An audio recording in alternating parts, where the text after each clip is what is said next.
এই driving licence দে জলদি। Driving pass করছি, এখনো লাইসেন্স পাইনি। এত পেচাল না পাইরে 10,000 টাকা জরিমানা দাও।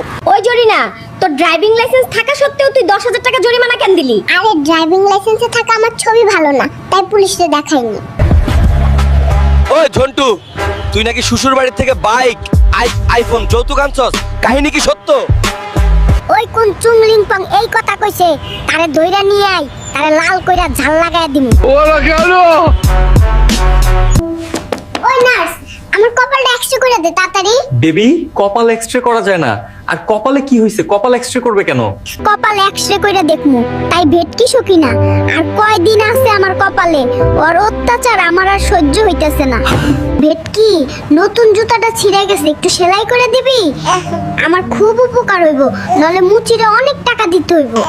ওই কঞ্জুসের ছাও, 10 বছর আগে এই জুতা কিনেছিস, এ পর্যন্ত 70 বার আমি এই জুতা সেলাই করছি, আর এখন তোর নতুন জুতা? ওই কঞ্জুস কইবি না আমারে, আমি কঞ্জুস না, আমি একটু হিসাবি, বুঝলি গাদা বেডি? ওরা কেন? ওই গুলুমের পুত, আমার মেকআপের জিনিসপত্র কই হারাইছস? বিদেশ যায় মেকআপ করতে হইব, তাড়াতাড়ি মেকআপ খুঁজে বের কর। ওই ভেটকি, বিদেশ গিয়া তোরে আমি মেকআপের বস্তা কিনে দেব নে, প্লেন ছাইরা দিব, তাড়াতাড়ি চল, আমার মাথা গরম করাস না। চেয়ারম্যান সাহেব,